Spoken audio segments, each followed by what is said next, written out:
வணக்கம். Welcome to life horoscope. So வெப்சைட்டில் நீங்கள் வந்து மேரேஜ் மேட்சிங் அப்படின்ற ஒரு ஆப்ஷன் பார்த்துருப்பீங்க.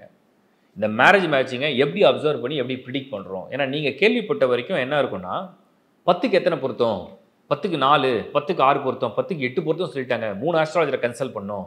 So all predicted 8 out of 10 அப்படின்னு ப்ரிடிக்ட் பண்ணிட்டாங்க. கோ ஹெட் அப்படின்னு சொல்லிட்டாங்க.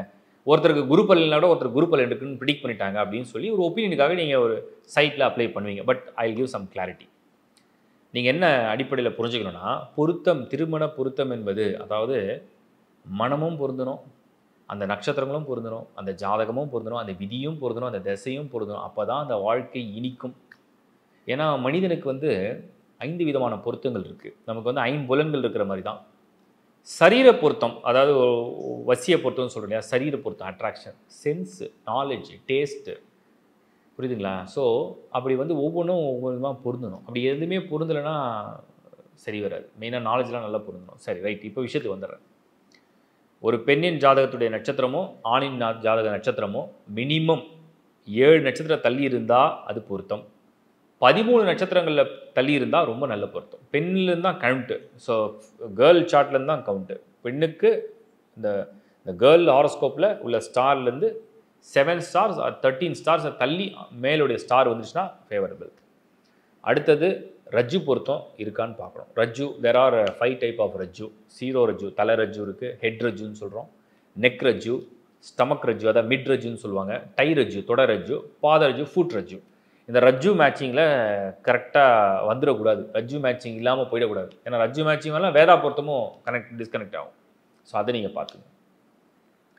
அடுத்தது முக்கியமாக பார்க்குறது ராசி லார்டு மேட்சிங். ராசி லார்டு மேட்சிங்னா என்னென்னா, ஃப்ரெண்ட்லி ராசி சைனா, எனிமி ராசி சைனா, நியூட்ரலாக அதை பார்க்கணும். ஸோ அப்படி அந்த ராசி சைனை மேட்ச் பண்ணணும். அடுத்தது வந்து நம்ம பார்க்குறது என்னென்னா மெயினாக இது. அதுக்கப்புறம் வந்து தோஷங்களை பற்றி பார்க்குறோம். மெயின் வந்து ராசி சைன், ராசி அதிபதிகள், நட்சத்திரம், அதுக்கப்புறம் மெயினாக ரஜ்ஜு. இது 3 தான் மெயின். மீதி எல்லாம் காம்ப்ரமைஸ் பண்ணிக்கலாம். ஒரு 6 வந்தால் கூட பரவாயில்ல, பட் காம்ப்ரமைஸ் பண்ணிக்கலாம்.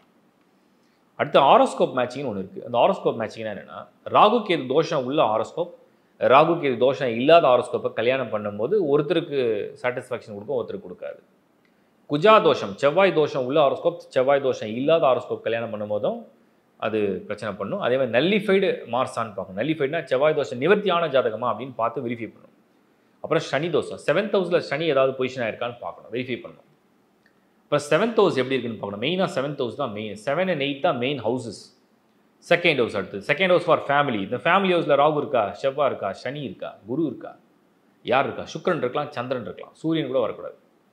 அதே மாதிரி 7th ஹவுஸில் யார் இருக்கா, 8th ஹவுஸில் யார் இருக்கா. பொதுவாகவே குரு சுக்கிரன் எப்படி இருக்குது? பொதுவாக குரு சுக்கிரன் நல்லா இருக்கா? 5th ஹவுஸில், 11th ஹவுஸில், 10th ஹவுஸில் அப்படி குரு சுக்கிரன் பொசிஷன் நல்லா இருக்கா? மார்ஸ் நல்லா இருக்காரா? ஆண்களுடைய ஜாதகத்தில் செவ்வாய் நல்லா தான் நல்ல புருஷ லட்சணம். பெண்களுடைய ஜாதகத்தில் செவ்வாய் நல்லா தான் நல்ல கணவனுக்கு அதிர்ஷ்டம். அது நல்லா இருக்கா, வெரிஃபை பண்ணணும்.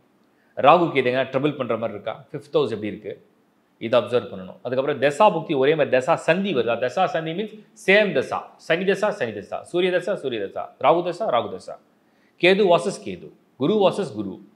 அப்போ சேம் தசா புக்தி இருக்கா, சேம் தசா இருக்கா, ஃப்யூச்சரில் உள்ள தசா சந்தி வருமா, இதெல்லாம் அப்சர்வ் பண்ணி தான் அந்த ப்ரிடிக்ஷன் வந்து மேரேஜ் மேட்சிங்கில் வரும்.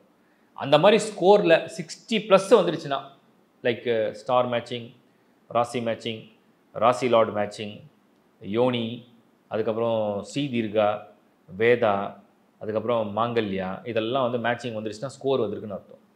அதுக்கப்புறம் நான் சொன்னேன் ராகு கேது மேட்சிங், தசா மேட்சிங், அதுக்கப்புறம் உங்களுக்கு வந்து குஜா மேட்சிங், குஜானா செவ்வா, நெக்ஸ்ட் வந்து 7th house, 8th house, 12th house, 5th house, second house, இதெல்லாம் மேட்ச் ஆகிடுச்சுன்னா அந்த மேரேஜ் கம்பேட்டபிலிட்டி ஸ்கோர் வந்துச்சுன்னா கேன் கோ ஹெட். இப்படி தான் அந்த மேரேஜ் மேட்சிங்கை ரீட் பண்ணி ப்ரிடிக்ஷன் வரும்.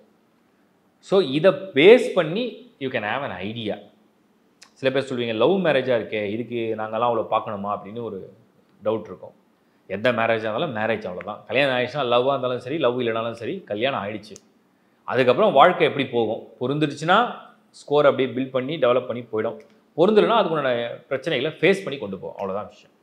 அது அவங்கவுங்க இண்டிவிஜுவல் நாலேஜ் அண்ட் டாலரன்ஸை பொறுத்து தான் எல்லாமே. ஸோ இப்படி தான் இந்த மேரேஜ் மேட்சிங் ப்ரிடிக்ஷன் இருக்கும். அதை புரிஞ்சுட்டு நீங்கள் அப்ளை பண்ணி அந்த சர்வீஸை யூஸ்ஃபுல்லாக பயன்படுத்திங்க. தேங்க்யூ.